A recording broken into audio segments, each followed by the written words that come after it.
The villagers called them poverty. Not to mock them, but because suffering was all they knew. Angela lived with her parents and elder brother, James, in a tiny, crumbling hut. The walls, made of dried mud, had cracks big enough to let in the cold wind. Their thatched roof leaked so badly that when it rained, they would sit in the corner, using old pots to catch the water. Her father was a laborer.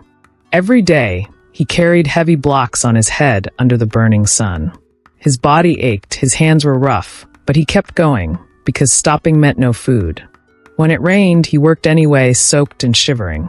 Her mother sold vegetables by the roadside, hoping to sell enough to buy just one meal. But some nights they had nothing. Angela and James would lie in bed, their stomachs empty, listening to the painful silence of hunger. But no matter how poor they were, Angela's father insisted she and James went to school. "Education is the only way out," he always said. Angela was brilliant, but studying was hard when there was no money for a candle. She used moonlight to read, her eyes struggling in the dim glow. When the sky was dark, she simply waited, hoping the clouds would move. One night, her father came home staggering. He had collapsed at work. His face was pale, his body weak. Their mother broke their last piece of yam and gave it to them. "But Papa, you need to eat," Angela cried. Her father smiled weakly. "You need strength, my daughter." Angela swallowed back tears. She made a silent promise. One day, she would save them. But life had a cruel twist waiting for her. Angela never gave up. She studied hard, and one day, her hard work paid off. She got a scholarship. It felt like a dream. She left the village, went to university, and worked harder than ever. After graduation, she got a job as an admin clerk in a small firm. The pay was little, but it was better than nothing. At least now, she could send money home, make sure her mother didn't sleep hungry, and help her father rest his tired bones. She thought she had left her past behind. But poverty was like a shadow. It followed her everywhere. Men started to notice her. They smiled at her, showed interest, and made her heart race with hope. But the moment they learned where she came from, they disappeared. Every time, it felt like a knife to her heart. She had waited for love. She had stayed strong, believing the right man would come. But now, it seemed like no one wanted a girl who had known hunger, who had worn torn clothes, who had a family still struggling to survive. And it wasn't just her. James, her elder brother, was also suffering. He tried to find work, but no one wanted to hire him. People whispered about their past, their family's poverty. "No woman wants to struggle with a poor man," they said. Angela saw the pain in James's eyes. She saw how rejection crushed him, how it made him question his worth. He stopped smiling. He stopped believing. And that broke her heart even more. Angela had fought so hard to escape poverty. But now she wondered, was it truly possible to leave the past behind? Angela stepped into the house, tired from work, but something felt different. She stopped. Her eyes widened. Bags of rice, beans, gari, and even canned food were stacked in the corner of the tiny room. There was even a bottle of oil, something they hadn't used in weeks. Her heart pounded. Where did all this come from? "Mama, what is all this?" she asked, her voice shaking with confusion. Her mother, who had been sorting through the food, looked up with a wide smile. "It's from Mr. Okafor," she said. Angela's breath caught in her throat. Mr. Okafor? The richest man in the village. A man known for his kindness, for sponsoring poor children to school. He was the reason she had gone to university. But why? Angela whispered. Her mother wiped her hands on her wrapper and sighed. "My daughter, let's just be grateful. God has remembered us." Angela felt uneasy. Something wasn't right. Why would Mr. Okafor suddenly start giving them food? She wanted to ask more questions, but she was too exhausted. That night, she barely slept. Something in her heart told her this was not just kindness. Then, deep into the night, her mother shook her awake. "Angela, wake up." Her mother's voice was soft, but there was something in it that made Angela sit up immediately. She rubbed her eyes. "Mama, what is it?" Her mother hesitated, then took a deep breath. "Angela, Mr. Okafor has asked for your hand in marriage." Angela froze. She felt like the air had been knocked out of her chest. "What?" she whispered, her voice barely there. "He wants to marry you," her mother said again, her eyes hopeful. "That's why he brought us food. Angela, this is our chance. Our suffering will end." Angela's hands trembled. Mr. Okafor was 62 years old. She was just 23. This was not the life she had dreamed of. She turned to her father, who sat silently in the corner. His head was bowed, his shoulders heavy with years of struggle. "Papa," Angela called, hoping he would say something, anything. Her father lifted his tired eyes to hers. "My daughter," he said slowly, his voice rough, "a river does not refuse water, even when it is dirty." Angela's heart ached. She knew what he meant. They were drowning in poverty, and this was a lifeline. Her mother grabbed her hands. "Angela, think about your brother. Think about your father's weak body. If you marry Mr. Okafor, we will never suffer again." Tears burned Angela's eyes. She thought about the nights they slept hungry, the times her mother cried when they had nothing to eat. She thought about James, whose future was fading because no one wanted to give him a chance. She wanted love. She had waited so long for the right man. But maybe love was a luxury she could never afford. She swallowed the lump in her throat, wiped her tears, and took a deep breath. "I will do it," she said, her voice barely above a whisper. Her mother gasped, then broke into tears, tears of joy. She pulled Angela into her arms. "My daughter, God bless you. You have saved us." Her father said nothing. He only bent his head, his hands shaking slightly. Angela sat still, her body numb. Everyone was happy. Their lives were about to change. So why did it feel like hers had just ended? The sun cast a soft golden glow over the village as Angela sat outside, her hands folded on her lap. Her mother had dressed her in her best gown, a simple but clean blue dress. She had packed Angela's hair neatly, rubbing palm oil on her skin to make it shine. "My daughter, you look beautiful," her mother said, stepping back to admire her. "You must smile when Mr. Okafor arrives. He is our savior." Angela forced a small smile, but inside, her heart was heavy. A deep rumble broke the morning's silence. The villagers turned their heads as a black, luxurious jeep drove down the dusty road, stopping right in front of Angela's house. The door opened, and Mr. Okafor stepped out. His gray hair gleamed in the sun, and his large belly pressed against his fine native attire. His movements were slow, deliberate. He smiled warmly. "Angela, my dear." Angela stood up and greeted him, bowing her head slightly. "Good afternoon, sir."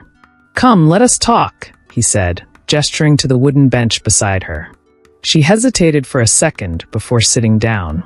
"I know this must be difficult for you," he began, his voice deep and calm.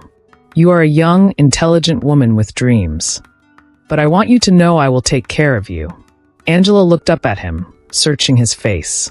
His eyes were kind, his words gentle. "I will make sure your family never lacks anything," he continued. "You will live a comfortable life. You will have everything you need." She nodded slowly. At least he was not a cruel man. Maybe, just maybe, it would not be so bad. Days passed quickly, and before Angela knew it, the wedding preparations had begun. The night before the wedding, she sat by the small fire outside their home, staring at the flickering flames. Her brother James sat beside her. "Are you happy?" James asked, his voice calm. Angela inhaled deeply. How could she answer that? She wasn't sure.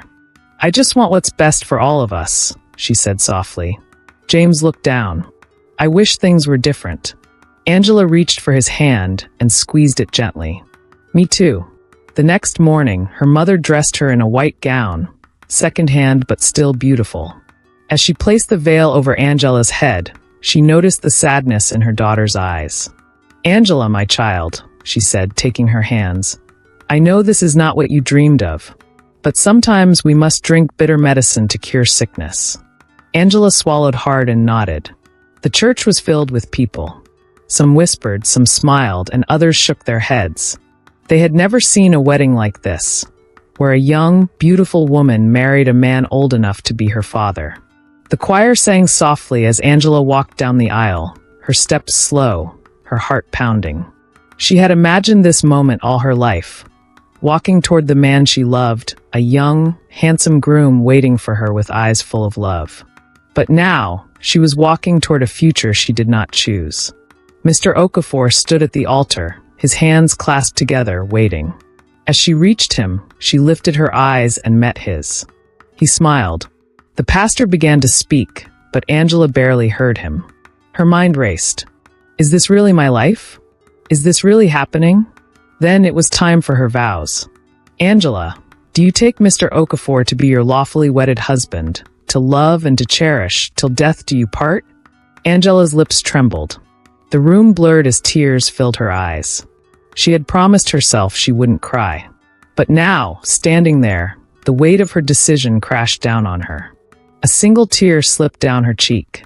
After the wedding, Angela sat quietly in the luxurious Jeep as Mr. Okafor drove them home.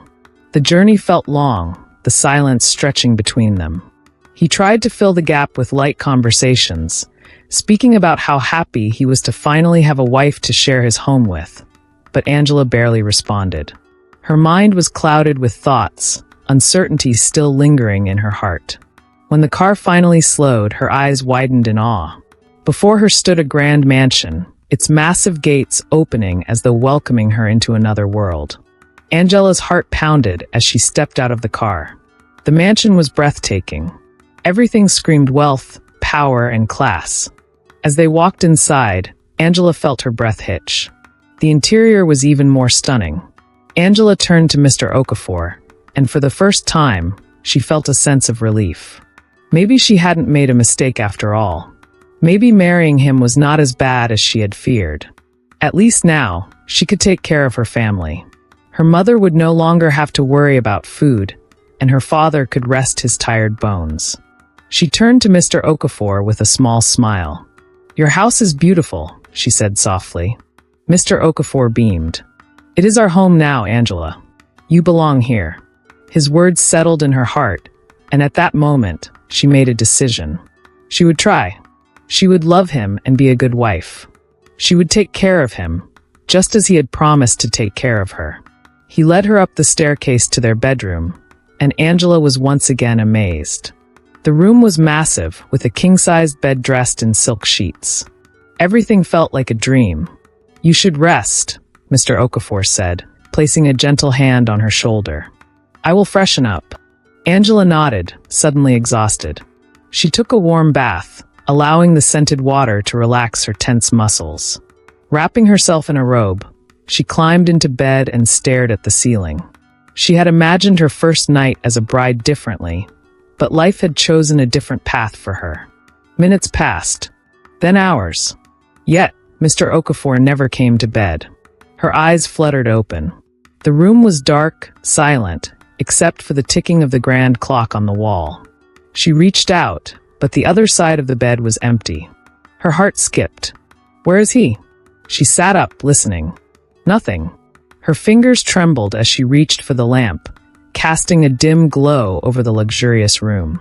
She had promised herself to be faithful, to be a good wife, but tonight, on their first night, her husband was nowhere to be found. A cold fear crept over her. Was something wrong? Should she look for him? She hesitated, then slowly slipped out of bed, her bare feet pressing against the cool marble floor. As she opened the bedroom door and stepped into the hallway, a noise made her freeze. The sound of a car pulling into the compound. She rushed to the balcony and peered down just as the heavy black gates swung open. A sleek car rolled in, its headlights cutting through the night. Her heart pounded as she saw Mr. Okafor step out. But he wasn't alone. A tall, broad-shouldered young man stepped out after him, stretching his limbs after what seemed like a long journey. His face caught the light, and Angela's breath hitched. He was handsome.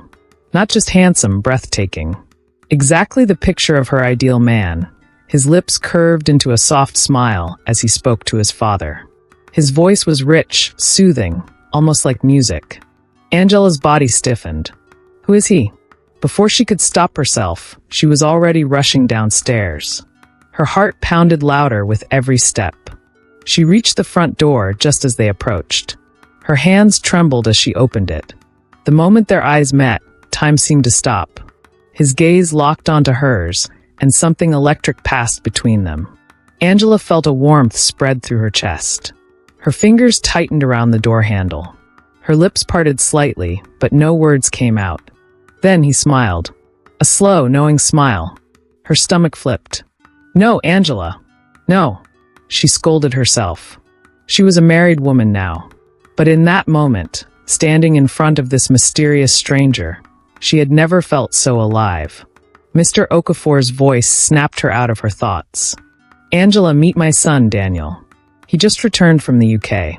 Daniel extended his hand. "Nice to meet you, Angela." His voice sent shivers down her spine. She swallowed hard, forcing herself to smile. She placed her hand in his, and the moment his fingers wrapped around hers, her knees almost buckled. This is wrong. This is so wrong. Still, she couldn't stop the way her heart raced. I was worried," she stammered, turning quickly to her husband. "I woke up and didn't see you." Mr. Okafor smiled warmly. "You were fast asleep, my dear. I didn't want to disturb you. I had to pick up Daniel from the airport." Angela nodded, trying to focus, but she could feel Daniel's gaze on her. She dared not look at him again. Mr. Okafor turned to his son. "You must be tired, Daniel. Angela will show you to your room." Her heart skipped again. Daniel smiled at her. "Shall we?" Angela nodded stiffly and led the way. As they walked through the long hallway, the silence between them was thick. The air felt heavy, charged with something neither of them could explain. At the door to his room, she stopped. "This is your room," she said softly, avoiding his eyes. Daniel leaned against the doorframe, studying her. "Thanks, Angela." Her name on his lips sent a strange sensation through her. He smiled again. "It's good to be home." Angela forced a nod, then turned quickly and walked away, her heart slamming against her chest. She reached her room and shut the door behind her, pressing her back against it. Her hands trembled. God help me. The days stretched into weeks, yet something felt terribly off. Angela had expected her wedding night to mark the beginning of a real marriage, but Mr. Okafor had barely touched her. In fact, he avoided sharing a room with her, always coming up with one excuse or the other to sleep elsewhere. At first, she thought he was just being considerate, giving her time to adjust to the new life. But as the days passed, worry settled deep in her heart. Was she not desirable? Did he regret marrying her? Meanwhile, something else, something dangerous, was happening. Daniel. She saw him every day, moving around the house with his effortless charm. He was kind, intelligent, and carried himself with a confidence that made her heart race. It terrified her how much she was drawn to him. The way he looked at her sometimes made her knees weak, but she forced herself to look away. She was a married woman, his father's wife. This feeling was wrong.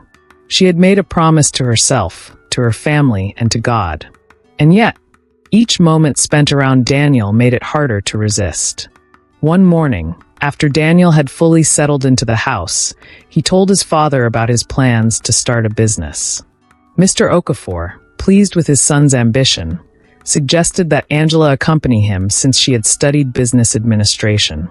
"She will be of great help," he said, looking between them with a strange expression. "You should go together." Angela's heart pounded, but she dared not protest. It was a harmless suggestion. Just business. That was what she kept telling herself as she rode beside Daniel in his sleek black car, the tension between them thick. Throughout the day, Angela proved herself. She contributed meaningfully to the business discussions, asking the right questions and offering solutions Daniel hadn't even considered. He was beyond impressed. She wasn't just beautiful. She was intelligent, driven, and passionate. His admiration for her grew. As the day stretched, they grew tired and hungry, so Daniel suggested they stop by an exclusive restaurant before heading home. Angela hesitated but agreed. After all, there was nothing wrong with having a meal together. The restaurant was breathtaking, with soft lighting and elegant decor. They sat across from each other, and for the first time, Angela allowed herself to relax. They talked about life, dreams, and even laughed. For a moment, It felt like they were just two young people, free of the burdens of their circumstances. Later, when they returned home, the house was quiet. Mr. Okafor had already retired to bed. Angela turned to say goodnight, but Daniel hesitated, lingering near her door. Something shifted. The way his eyes softened when he looked at her. The way she held her breath when his fingers brushed against hers. The air between them became charged with something undeniable. He stepped closer, so close she could feel his warmth. Angela's heart pounded as Daniel lifted a hand and gently tucked a stray strand of hair behind her ear. Her breath hitched. "Angela," he whispered, his voice low, uncertain. She didn't move. She should have stepped back. She should have said something. But her body betrayed her, frozen in place, craving what she knew she shouldn't want. Then he leaned in. The world around them disappeared. Angela's eyelids fluttered shut. Their lips were just a whisper apart when... "No," she gasped, stepping back as if burned. Her breathing was uneven, her heart racing wildly. "Daniel, I can't. I'm married to your father." Pain flickered in his eyes, but he quickly masked it with a small nod. "I know," he said softly. Angela turned and fled into her room, shutting the door behind her. Pressing her hands to her chest, she felt the wild rhythm of her heartbeat. She had wanted to kiss him. God, she had wanted it so badly. Tears welled in her eyes. What was wrong with her? This was madness. She was supposed to be a good wife. She had promised herself she would make this marriage work. But the more she fought the feelings, the stronger they became. Days passed, and Angela knew she couldn't stay. If she did, she would break. So, one evening, she packed her bags, hands trembling as she folded her clothes. Tears blurred her vision. She had tried to be strong, but living under the same roof as Daniel, fighting feelings that refused to die, was unbearable. Just as she zipped her bag, the door creaked open. Mr. Okafor stood there, watching her. His expression was unreadable. "Where are you going?" His voice was too calm. Angela swallowed hard. "Since you married me for fancy, I think it's best I go." To her surprise, he chuckled. "You think I married you for fancy?" He stepped forward, eyes gleaming. "Angela, there's something you don't know." Her stomach twisted. "What do you mean?" He held her gaze. "I knew from the beginning that you and Daniel would be drawn to each other." Angela's breath caught. "What?" "I saw it in your eyes the first time you met. And I waited for this moment. You were never meant to be mine." Angela stumbled back. "Then why marry me?" "To protect you," he said gently.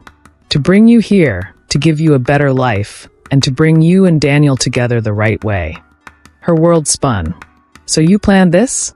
"I noticed you long before this marriage," Mr. Okafor continued. "You were different.